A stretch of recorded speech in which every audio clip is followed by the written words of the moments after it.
정답. 일어나세요. 자, 우리가 지금 단일식물, 장일식물까지 다 얘기를 했고 페이지 62쪽은 다 얘기한 겁니다. 밑에 보십시다. 온도가 생물이에요. 온도가 생물. 자, 온도가 생물 같은 경우는 뭐야? 환경생물부터 64페이지, 62페이지만 했습니다. 은행나무는 기온이 내려가면 단풍이 들고 잎을 떨군다. 뭐야? 온도지. 기온이 내려갔기 때문에 어떻게 단풍이 들고 꽃이 핀다, 단풍이 들고 잎을 떨군다라 썼고, 개구리는 추운 계절은 물질 대사가 어려워서 겨울잠을 잔다.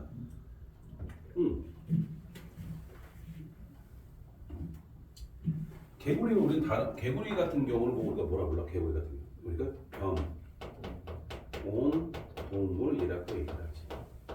근데 왜 변온 동물 말고 우리가 사람 같은 게 뭐야? 정온 동물 그렇게 얘기하죠. 정온 동물, 변온 동물. 정온 동물이 뭐야? 정온 동물이 뭐야? 온도가 유지돼. 체온이 그러니까 외부의 환경이 변해도 체온이 일정하게 유지되는 동물을 보고 정온 동물. 변온 동물 뭐야? 환경에 따라서 체온이 변하는 걸 보고 변온 동물 그렇게 얘기하죠. 정온 동물, 변온 동물 그렇게 얘기합니다. 기억하시고요. 자, 밑에 보시면 뭐 있습니까? 자, 개구리 설명했고 북극여우는 사막여우보다 몸집에 비해 귀와 꼬리가 짧아서 피부를 통한 열의 방출이 억제된다. 북극여우하고 사막여우.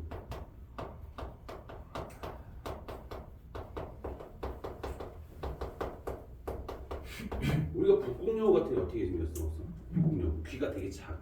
그러니까 다시 말하면 말단이 작아. 근데 얘는 말단이 커. 그럼 얘는 열의 방출이 많아야지 적어야 돼. 얘는 열의 방출이 많아야 되는 거고 얘는 적어야 되겠지. 이제 그렇게 생긴 것 같은 얘기고. 자, 생물 환경이야. 생물의 증산작용으로 숲은 다른 곳보다 좀 시원하다라고 하지. 그러니까 빛이 안 오는 것도 있고 증산작용으로 물방울이 수증기를 변하면서 열을 뺏어가는 것도 있다라고 생각하는 거예요. 그러니까 여름철 같은 경우는 보면 숲에 들어가면 다른 곳 밖에보다 한 2, 3도 정도 낮아. 자, 다음 페이지. 베르그만 알렌의 법칙이라고 했을까? 맨 위에. 몰라도 돼. 베르그만이 누군지 알렌이 누군지 몰라도 돼. 근데 딱 하나만 알면 돼. 뭐만 알면 되냐면 외부에서 뭐가 있어? 우리가 외부에서 온도에 따라서 즉 지역별로 생물들의 크기가 달라. 다시 말하면 더운 지방에 사는 더운 지방. 그다음에 추운 지방에 사는 애들이 있어요. 더운 지방에서 추운 지방으로 갈수록 몸집이 어떻게 돼? 몸집이 커지고 여기서 몸집이 커진다는 얘기는 부피에 대한 표면적이 작아진다. 그러니까 몸집은 커지긴 하지만 표면적이 오히려 부피에 대한 건 오히려 작아진다. 그래서 몸집이 커지고 그다음에 말단이 어떻게 돼? 말단이 그렇지.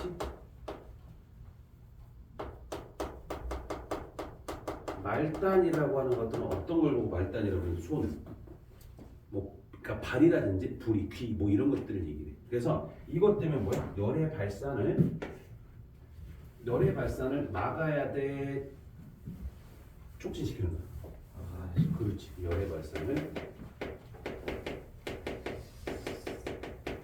막는다라고 생각하시면 그래서 열의 발산을 막는다. 됐습니까? 기억하셔요? 자, 이렇게 보시는 게 더운 지방에서 추운 지방 갈 때. 그러니까 북극여우, 사막여우 그렇게 얘기하는 거고 혹시 펭귄 같은 거기 그림에 펭귄 있을까? 펭귄 뭐야? 펭귄 나와 있는데 거기서 뭐 있을까? 가가 거기 그림에 있는 가 있지. 가가 무슨 펭귄이야? 황제 펭귄 되겠지. 이게 어디 있어? 남극에 사는 애들. 남극은 제일 춥잖아. 그럼 남극에 사는 애들 몸집이 크다. 그다음에 나가 누굴까? 갈라파고스 펭귄 그렇게 얘기해. 갈라파고스에도 뭐야? 펭귄이 살아? 그럼 가는 누구야? 더운 지역이 아니라 추운 지역에 살고 있는 황제 펭귄. 나는 추운 지역이 아니라 더운 지역에 살고 있는 갈라파고스 펭귄. 갈라파고스 펭귄은 날개기가 되게 길어. 몸집이 되게 작아. 걔들은 목을 되게 잘, 수영 되게 잘해. 그런 상태라고 생각합니다. 물가생물이죠, 물가생물. 자, 환경생물입니다. 사막에 사는 선인장은 잎이 가시로 변해 물의 증발을 막습니다. 곤충의 몸표면이 키틴질로 되어 있고 조류와 파충류의 알은 껍질에 쌓여 있어서 물의 손실을 막습니다. 사막에 사는 캥거루쥐는 땀을 분비하지 않고 소량의 진한 오줌을 누른다라고 생각하시면 되겠고요. 자, 얘들아, 사막에 사는 캥거루쥐 같은 경우였지. 그럼 사막은 물을 먹을 수 있어 없어? 못 먹지. 물을 못 먹는다는 얘기 무슨 소리야? 그렇지. 물을 섭취를 못하니까 최대한 아껴야 되는 거잖아. 그러니까 오줌 쌀 때도 물이 나갈 거잖아. 그걸 어떻게 돼? 아끼려고 최대한 진한 오줌을 넣는다는 얘기지. 됐어? 네, 그 정도 보시면 되겠고요. 자, 밑에 보시면 생물에서 환경, 물과 생물은 갈대 등 수생식물에 의해서 물속 무기물이 제거되어 수질이 정화됩니다까지 보시는 거예요. 이해되셔요? 오케이, 그 정도 보시면 되죠. 이게 물과 생물 같은 경우죠. 자, 그다음 공기와 생물입니다. 연꽃은 호흡을 돕기 위해 줄기에 줄줄처럼 공기가 흐르는 조직, 줄줄처럼 적을 거야. 그걸 보고 통기 조직이라고. 통기 조직. 그걸 보고 뭐라고 한다? 통기 조직. 다시 통기 조직. 통기 조직은 뭐라고 써? 통기 조직은 뭐라고 써? 공기가 흐르는 조직을 보고 통기 조직. 됐죠? 산소가 부족한 고산 지대에 사는 사람은 저지대에 사는 사람들보다 적혈 구수가 많습니다. 됐죠? 저 밑에 가시면 뭐 있습니까? 토양과 생물입니다. 식충식물은 토양에 부족한 질소를 얻기 위해 곤충을 잡아 보내합니다. 산소 호흡 세균은 공기가 많이 포함된 토양에 무산소 호흡 세균은 공기가 적게 포함된 토양이 주로 분포됩니다. 얘들아, 그 혹시 그거 알아? 거기서 식충식물이라고 혹시 본 적 있어? 너 본 적 있어? 없어? 본 것 같아. 근데 얘가 이렇게 돼 있어. 원래 이렇게 돼 있잖아. 근데 얘가 뭐가 들어오면 갑자기 확 덮어. 원래가 들어오면 덥지. 근데 솔직히 안 되던데 잘 해봤거든. 그거 샀거든. 사서 우리 데리고 왔는데 좀 있으니까 이것들이 떠나 죽던데. 애들이 죽더라고.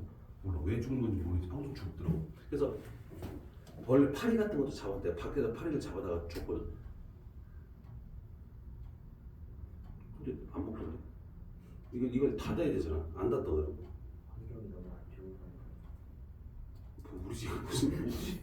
가운데 뭐 무슨 공장 지대냐 우리가? 그건 아닌데. 우리 집 뒤에 산 있고 옆에 초등학교 있고 중학교 있고 되게 조용해. 뻐꾸기도 있고 뻐꾸기는 잘 모르겠다. 제 집에 있었는데 없어졌어. 그리고 딱따구리도 있고 그랬었는데 딱따구리 지금 안 살걸? 우리 뒷산에 딱따구리도 살았어. 본 적 있어? 여기 까마귀밖에 더 봐? 까마귀 겁나 많잖아 여기. 우리 딱따구리도 있었다고. 딱따구리 내가 우리 나무 쪼는 것도 내가 다 영상을 촬영했었어 그때. 본 적 있어? 네. 언제? 초등학교 때 어디서? 광진구. 뭐? 광진. 광진구? 하찮아. 나 얼마 안 있을 때 봤어. 너 딱따구리 본 적 있어? 못 봤지 한 번도? 언제? 왜 다 봤지? 못 봤을 거라 생각했는데. 못 봤지? 근데 왜 봤다고 그래? 거짓말 쳐봤어?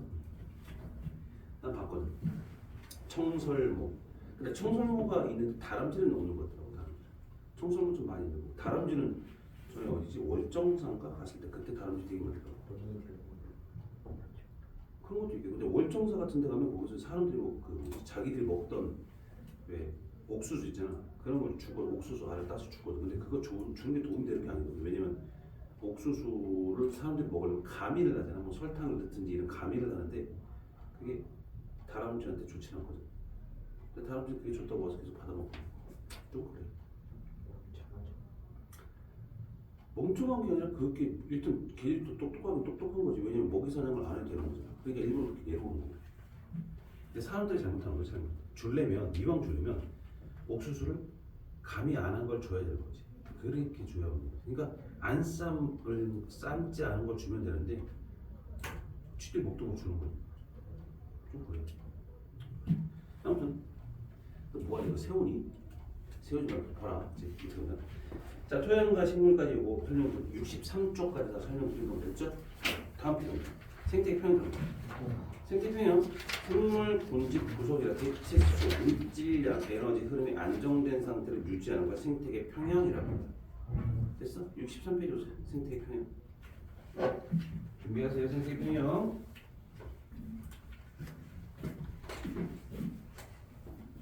약간 지우고 싹 다 지우고 다시 한번 가야겠다.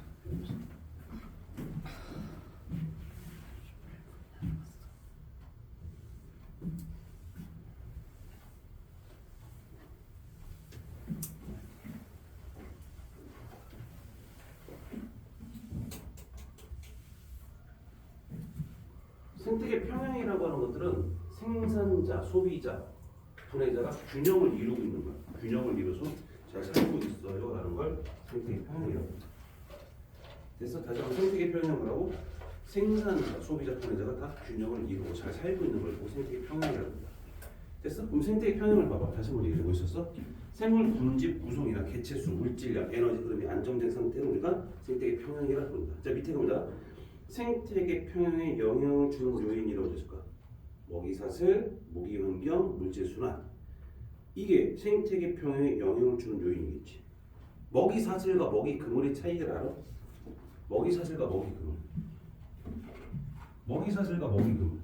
자 얘들아 봐봐. 자 벼가 있고요. 벼를 누가 먹어요? 메뚜기가 먹습니다. 메뚜기를 누가 먹어요? 가야물이. 개구리. 개구리가 누가 먹어요? 뱀이 먹어요. 뱀을 누가 먹어요? 매가 먹는다고 왜? 됐죠? 이 정도까지. 그럼 이게 뭐? 이게 먹이 사슬이야, 먹이 그물이야? 사슬. 근데 이 먹이 사슬이라고 하는 것들은 여기서 만약에 지금 현재 메뚜기가 없어져 멸종했어. 그럼 어떻게 돼? 다 죽는 거지? 먹이들이 없으니까. 근데 먹이 그물은 이게 뭐야? 더 많이 얽힌 걸 보고 먹이 그물이라고. 그러니까 먹이 그물은 먹이 사슬이 얽힌 거지, 얽힌 거.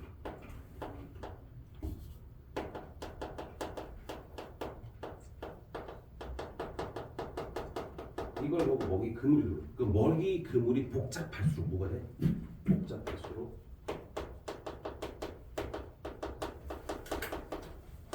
어떤 게 유리할까? 어떤 거에 유리할까? 생태계 평형에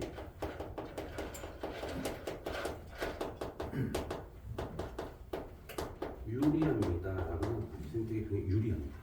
그래서 다시 한번 얘기할까? 먹이 사슬이 많이 얽힌 관계를 먹이 그물이라고 부르고 복잡할수록 생태계 평형에 유리합니다라고. 이해되세요? 자, 그 정도 보시면 되겠고요. 자, 밑에 가면 뭐 있습니까? 생태계 평형이 잘 유지되는 조건이 있을까요?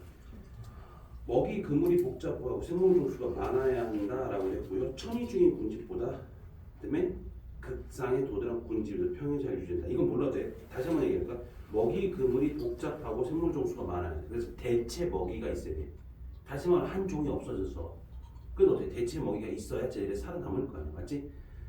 급격한 환경 변화가 없으면 물질 순환이 안정적이고 에너지 흐름도 원활해야 됩니다. 그다음에 생물은 살아가는데 에너지를 필요로 하면 이 에너지는 생산자의 광합성을 통해 유기물이 저장된 후에 먹이 관계의 한 영양 단계 다음 영양 단계로 전달된다. 이게 무슨 말이야? 봐봐. 광합성을 일단 뭘 해? 생산자가 하지. 그럼 그 생산자가 뭘 할 거야? 양분을 만들어내면 그 양분을 지들도 쓰지만 소비자한테 전달을 해주는 거잖아. 물론 먹히면서 전달을 하는 거지. 그럼 전달을 하게 되면 이 생태계가 그것들로 유지가 되는 거잖아. 다시 말하면 먹이 관계는 이 먹이 사슬이라고 하는 것은 되게 중요해. 생태계 평에 굉장히 중요한 거야. 만약에 이게 없으면 어떻게 될까? 에너지가 전달이 안 돼. 그러면 어떻게 돼? 얘네들은 얘 메뚜기가 없어졌어. 그럼 어떻게 돼? 얘네들은 에너지를 먹을 수 있는 게 없지. 그럼 어떻게 돼? 죽어야지. 그러니까 먹이 관계가 되게 중요하다라고 보는 거지. 됐어? 자, 기억하시면 되겠고 밑에 생태계 평형 유지 원리라고 됐어. 생태계 평형 유지 원리. 안정된 생태계에서는 생태계 평형이 일시적으로 깨지더라도 대부분 먹이 사슬을 통해 시간이 지나면 다시 평형 상태를 유지합니다. 됐어요? 다시 한번 보셨어? 안정된 생태계에선 생태계 평형이 일시적으로 깨지더라도 대부분 먹이 사슬을 통해서 시간이 지나면 다시 평형 상태를 유지합니다. 무슨 말이냐? 밑에 봅시다. 어느 한 단계가 감소하거나 증가하면 다른 단계도 감소하거나 증가하면 다시 평형 상태로 회복한다고 하는데 거기 그림 보자. 그림 보니까 어떻게 있어? 자, 생태계 평형 이렇게 돼 있어. 잘 봐. 내가 현재 이렇게 피라미드 형태를 그리면 여기가 생산자가 될 것이고 얘가 1차가 되겠고 얘가 2차 소비자야. 맞지? 그래서 일단 어떻게 돼? 이렇게 되어 있는 걸 보고 우리가 뭐야? 생태계 평형이라고. 그러니까 생산자가 제일 많은 게 맞고 그 다음 1차 소비자가 좀 적어지고 2차가 더 적어지고 이런 피라미드 형태가 된다라고 얘기해. 근데 여기서 잘 봐봐. 뭐라 됐어? 아, 너 그래도 죽어. 목이 그냥 넘어가고 때는 뭐. 내 주지 마. 얼음 주지 마 저거. 씨. 저기 시기 야, 빨리 씹어서 빨리 없애. 나 죽어. 어? 차갑지 당연히. 그거 없애버려 빨리. 진짜. 제가 꽥꽥하다가 죽을 것 같아. 씨. 안 돼.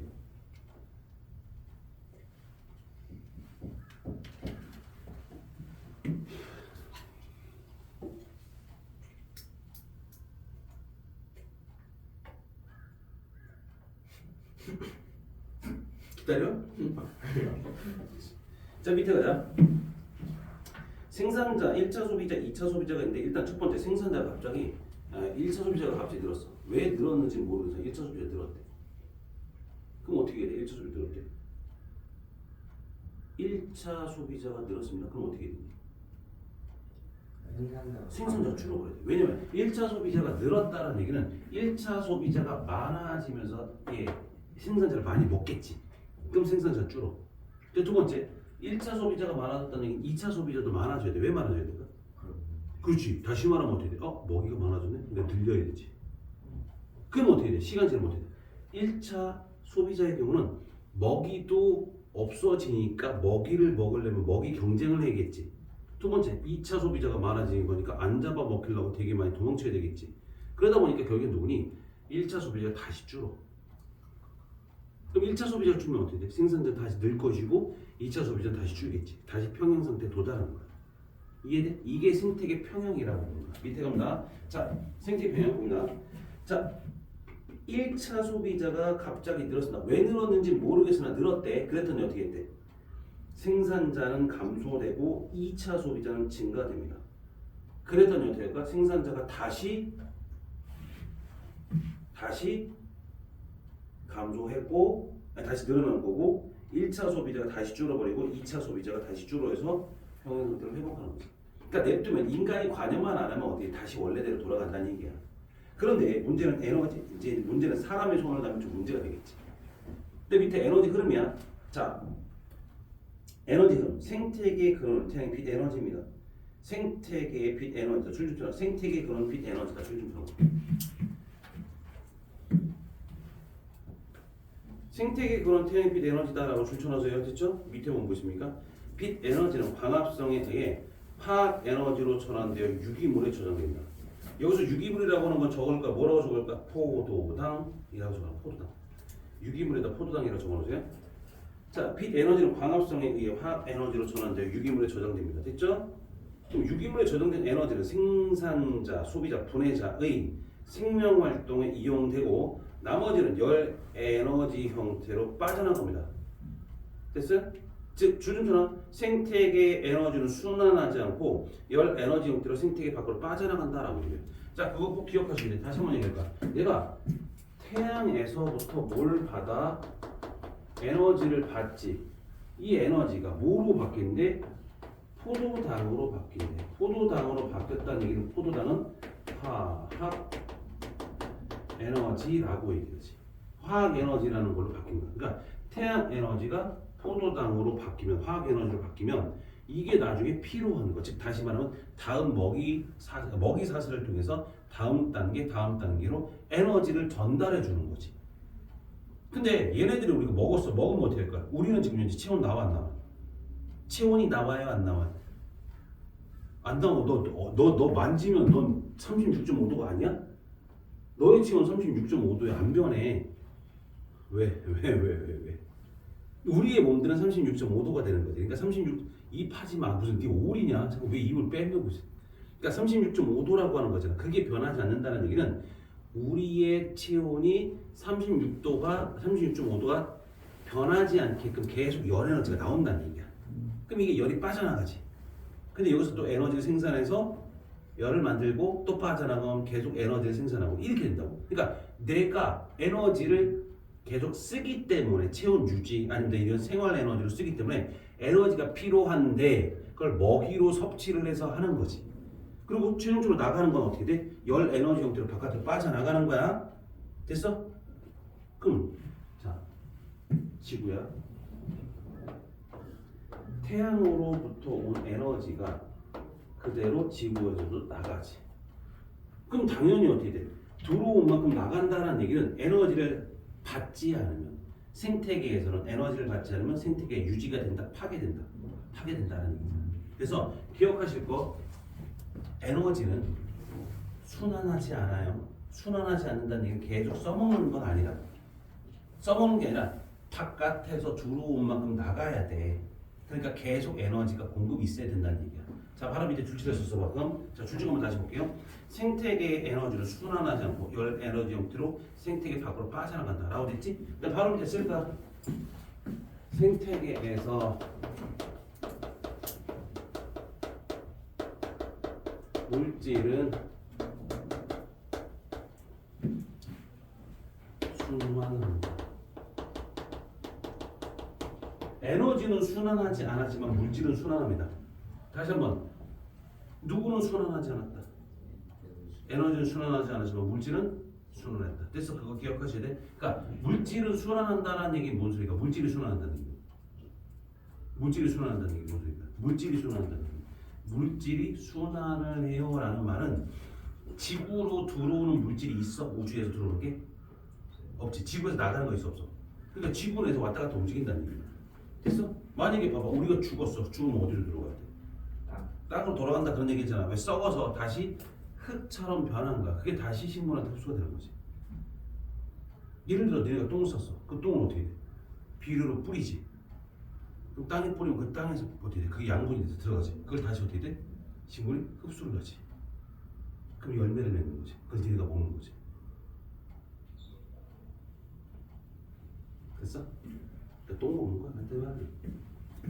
응. 싫어. 네. 오줌 마렵지? 네. 싫어. 아, 왜? 어이구. 왜 가지마. 안 돼. 안 보내줄 거야. 아이씨 저는 빨리 갔다 왔어. 2분 내려와. 갔다 와. 노력하지 말고 갔다 와.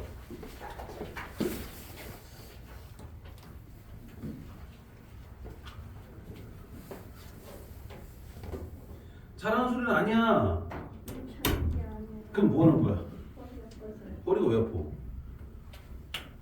응? 왜 허리가 아파?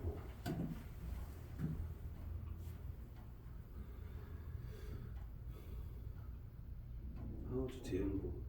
네. 재연고 교복. 교복도 요즘에 다 주나? 교복비를 주나? 네. 고등학교도 교복비를 줘?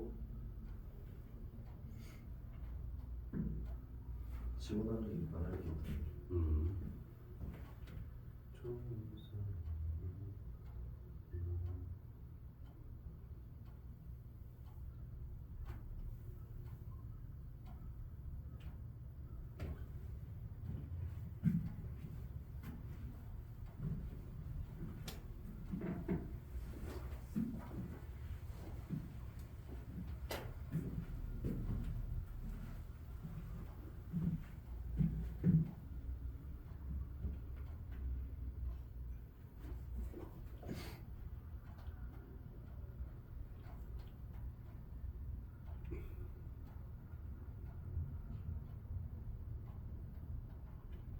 65페이지야 우리가 65페이지 폈어?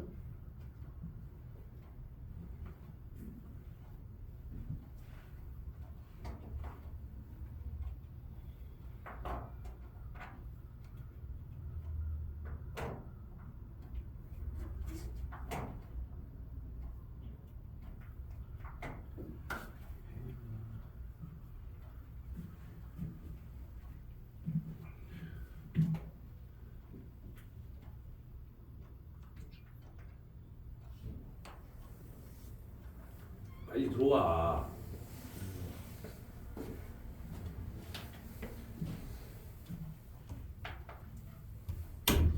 너 때문에 지금 수업 못하고 있었잖아 우리. 빨리 와. 자 밑에 갑니다 이제 65쪽 65쪽 준비하세요. 65쪽 준비하세요. 자 65쪽 뭐야? 생태계가 유지되려면 끊임없이 외부로부터 에너지가 유입돼야 된다. 줄 쳐놔주세요. 생태계로 들어오는 건 밖으로 빠져나간다 했지. 그러니까 어떻게 돼? 생태계가 유지되려면 반드시 에너지가 계속 유입되어야 돼. 그러지 않고서는 생태계가 어떻게 돼? 유지가 되는 게 아니라 파괴된다는 얘기지. 바로 밑에 그림 있을까? 색깔이 조금 진한 애가 있고 조금 옅은 애가 있지. 맞아? 그럼 색깔이 좀 옅은 애가 뭐야?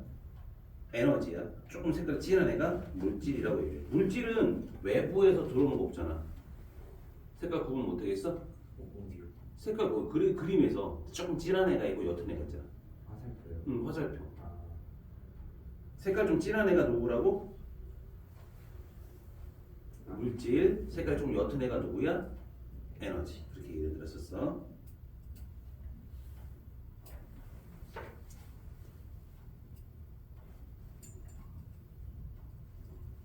자, 그 정도 보시는 거고 밑에 가면 에너지 효율에 대해서 에너지 효율. 효율이라고 하는 것은 뭐야? 내가 이 에너지를 어떻게 잘 썼냐 뭐 이런 얘기인데 하위 영양 단계에서 상위 영양 단계로 넘어갈 때 이동한 에너지 비율을 보고 우리가 에너지 효율이라고 부른다. 됐어? 다시 한번 하위 영양 단계에서 상위 영양 단계로 넘어갈 때 이동하는 에너지 비율을 보고 에너지 효율이라고 부른다. 됐어요? 일반적으로 상위 영양 단계로 갈수록 높아지는 경향이 있습니다라고 해요. 줄 좀 쳐놨어요. 상위 영양 단계로 높아지는 경향이 있다라고 얘기를 하는 거지. 100% 그렇지는 않아요. 100% 그렇지는 않아요. 꼭 그런 건 아니라고. 됐어? 자, 두 번째 에너지 효율을 보시면 뭐십니까? 전 영양 단계가 보유한 에너지 충전분의 현 영양 단계 보유한 에너지 충전 곱하기 100. 다시 한번 전 영양 단계가 보유한 에너지 충전분의 현 영양 단계 보유한 에너지 충전 곱하기 100. 됐어? 이게 에너지 효율 굵기예요. 됐습니까? 자, 밑에 보시면 뭐십니까? 에너지 효율을 보면 자, 태양 에너지가 있을 것이고 생산자, 1차 소비자, 2차 소비자, 3차 소비자 내가 다 그림을 그릴게 일단 먼저. 근데 요거 설명할 건데 얘들아 숫자를 외우는 건 아니야. 외우는 거 아니고 더하기 빼기만 잘하면 돼. 무슨 소리냐 봅니다.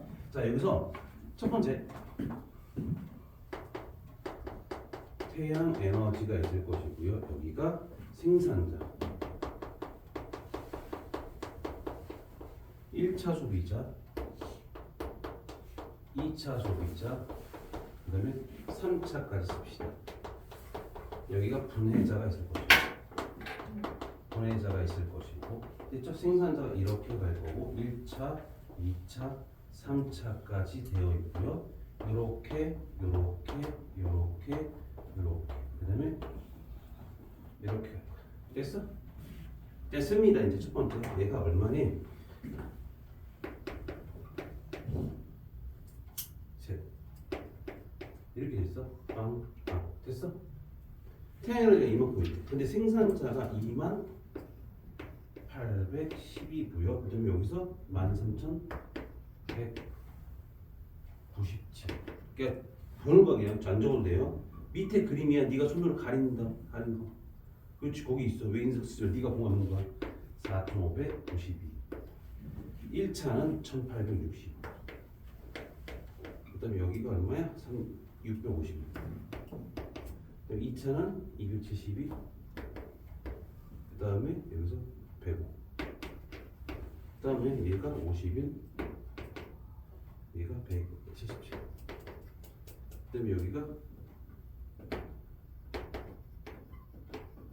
잘 봐봐. 자, 여기서 잘 보자 이제. 내가 지금 현재 이건 안 썼거든 지금. 생산자가 갖고 2810이지.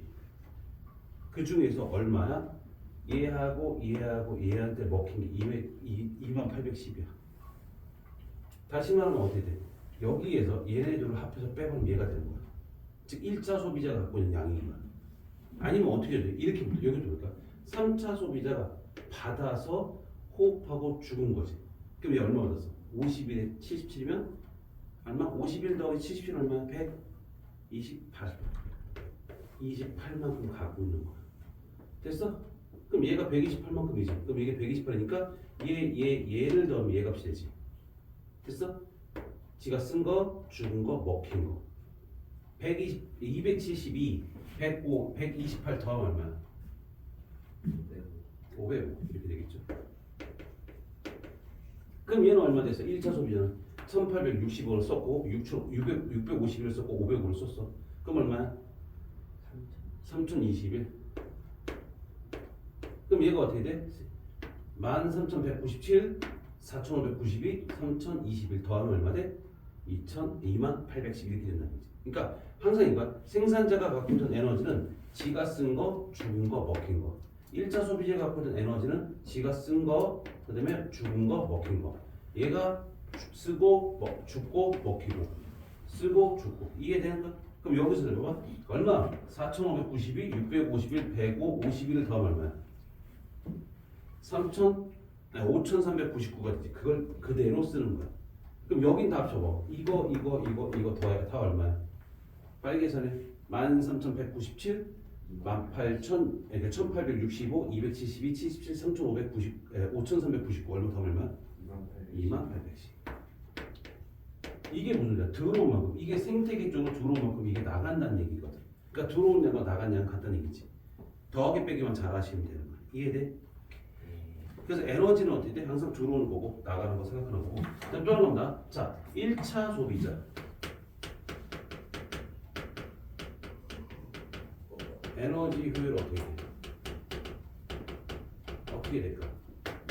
전 단계가 얼마야? 전 단계면 현 단계지. 전 단계 얼마야?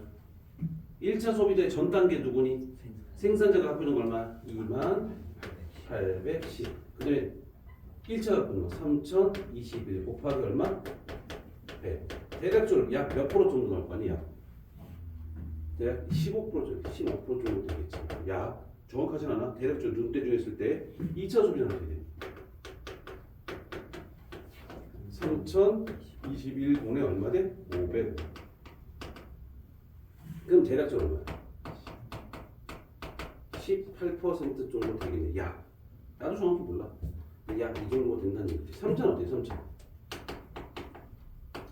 얼마 돼?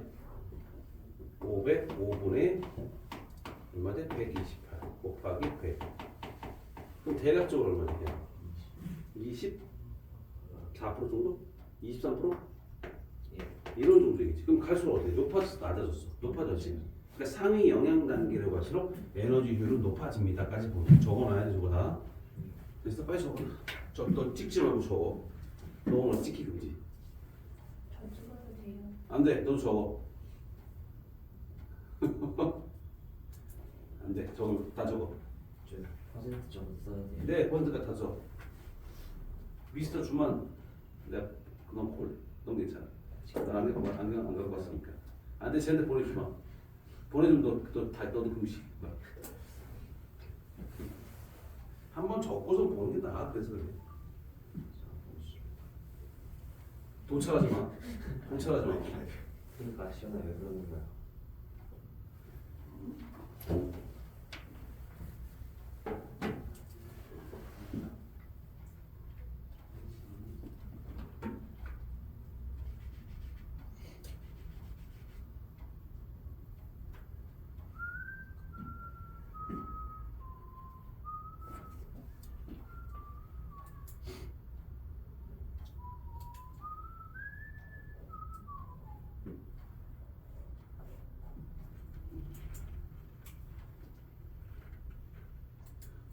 됐어?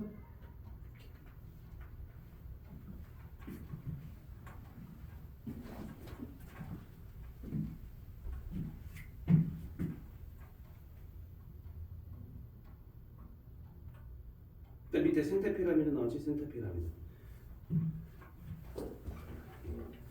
서율아, 왜 그래? 왜요? 왜 이렇게 푹 쳐져 있어? 왜 그래? 이제 거의 끝나가는데? 너 남길까? 7시까지? 어디? 너 푹 쳐져 있을래? 그냥 더 제대로 할래? 무슨 제대로 아니 너 이러시. 자 가자. 생태 피라미드라고 해서 생태 피라미드 보시면 먹이 사슬에서 각 영양 단계에 속하는 생물 개체수, 생물량, 에너지량을 하위 영양 단계부터 상위 영양 단계로 차례차례 쌓아 올린 걸 보고 생태 피라미드라고 얘기해요. 상위 영양 단계로 갈수록 줄어들어 피라미드 형태가 됩니다라고 얘기하죠. 첫 번째 개체수 피라미드. 당연히 누가 제일 많아? 생산자가 제일 많겠지. 위로 올라갈수록 그만큼 적어진다는 맞고요. 생물량 피라미드. 여기서 생물량이라고 하는 것들 생물량 적으세요. 생물량. 생물량 뭐야? 생물량은 여기다 적을까? 생물량.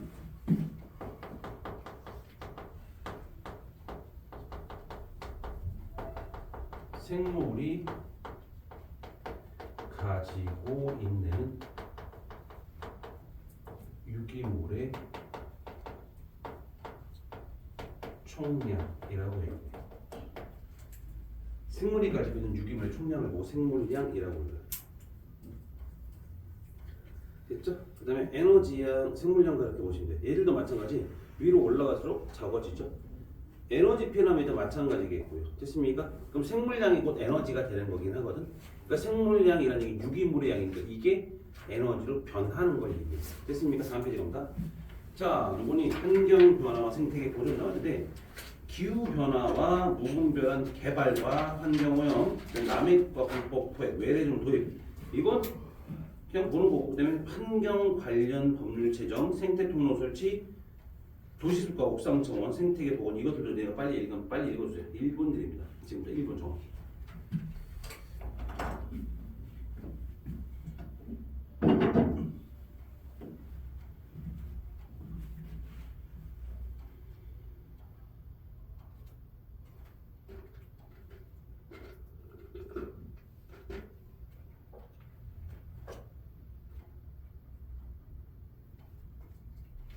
오늘이 며칠이에요? 23일이요. 23일?